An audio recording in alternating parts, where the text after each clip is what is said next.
And now Chapter 4, The Appearance of Sri Narada.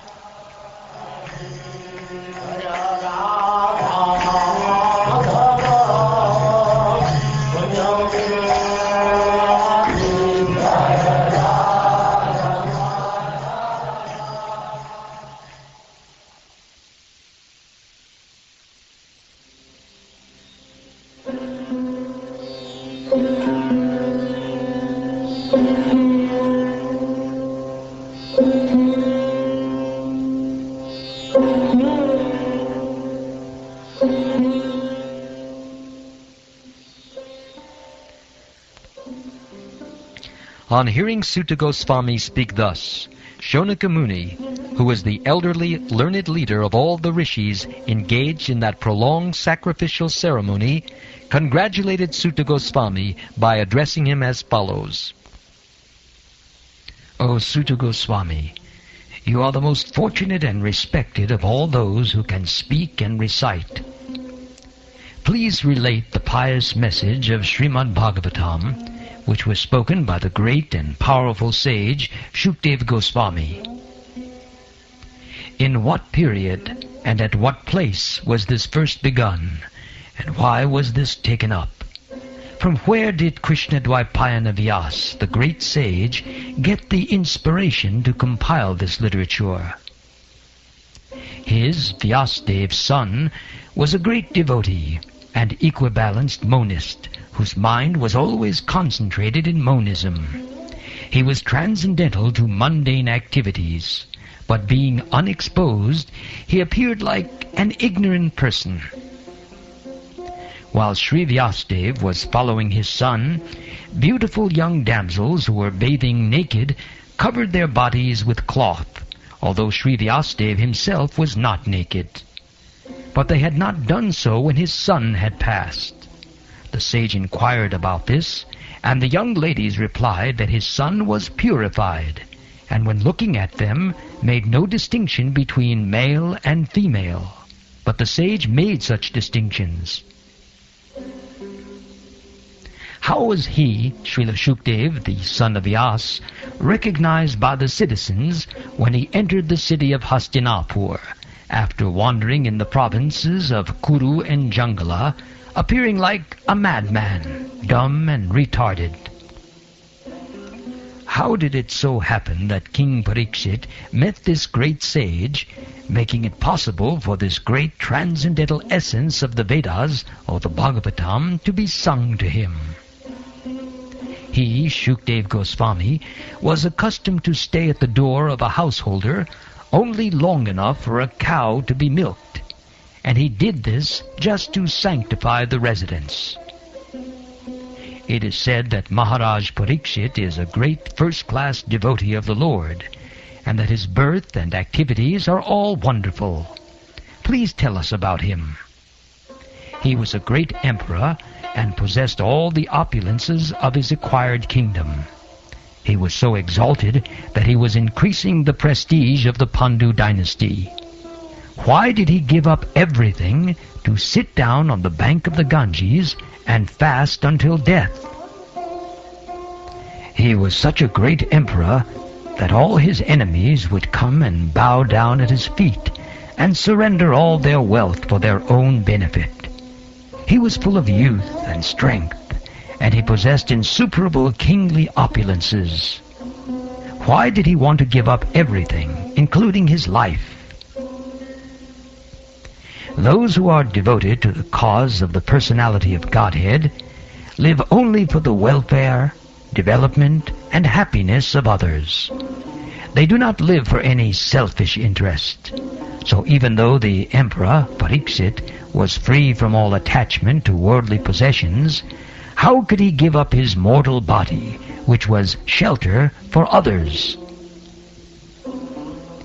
We know that you are expert in the meaning of all subjects, except some portions of the Vedas, and thus you can clearly explain the answers to all the questions we have just put to you.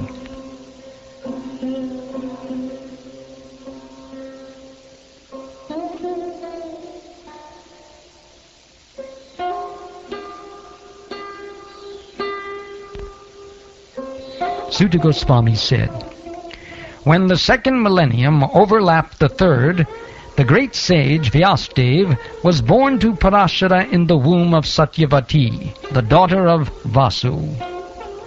Once upon a time, he, Vyasadeva, as the sun rose, took his morning ablution in the waters of the Sarasvati and sat alone to concentrate. The great sage Vyasadeva saw anomalies in the duties of the millennium. This happens on the earth in different ages due to unseen forces in the course of time. The great sage, who was fully equipped in knowledge, could see, through his transcendental vision, the deterioration of everything material due to the influence of the age. He could also see that the faithless people in general would be reduced in duration of life and would be impatient due to lack of goodness. Thus he contemplated for the welfare of men in all statuses and orders of life. He saw that the sacrifices mentioned in the Vedas were means by which the people's occupations could be purified. And to simplify the process, he divided the one Veda into 4 in order to expand them among men. The 4 divisions of the original sources of knowledge, the Vedas, were made separately, but the historical facts and authentic stories mentioned in the Puranas are called the 5th Veda. After the Vedas were divided into 4 divisions, Paila Rishi became the professor of the Rig Veda, Jaimini the professor of the Sam Veda, and Vaishampayana alone became glorified by the Yajur Veda. The Sumantu Muni, Angira, who was very devotedly engaged, was entrusted with the ignorant masses so they might be assimilated by less intellectual men. Out of compassion, the great sage thought it wise that this would enable men to achieve the ultimate goal of life. Thus he compiled the great historical narration called the Mahabharata for women, laborers, and friends of the twice-born.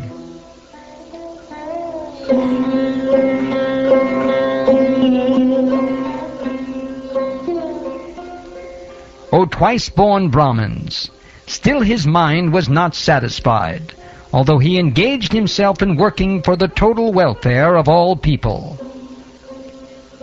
Thus the sage, being dissatisfied at heart, at once began to reflect, because he knew the essence of religion, and he said within himself, "I have, under strict disciplinary vows, unpretentiously worshipped the Vedas, the spiritual master, and the altar of sacrifice. I have also abided by the rulings, and have shown the import of disciplic succession through the explanation of the Mahabharata, by which even women, Shudras, and others, such as friends of the twice-born, can see the path of religion. I am feeling incomplete, though I myself am fully equipped with everything required by the Vedas. This may be because I did not specifically point out the devotional service of the Lord, which is dear both to perfect beings and to the infallible Lord."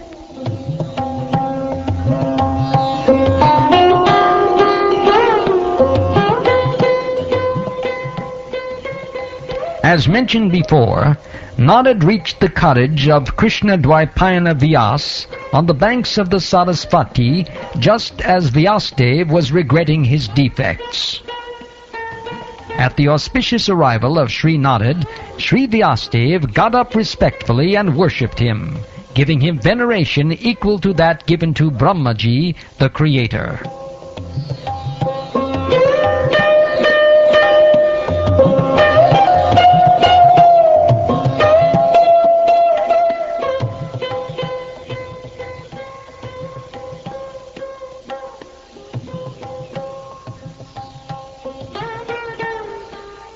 Thus ends the 4th chapter of the 1st canto of the Śrīmad-Bhāgavatam, entitled The Appearance of Sri Narada.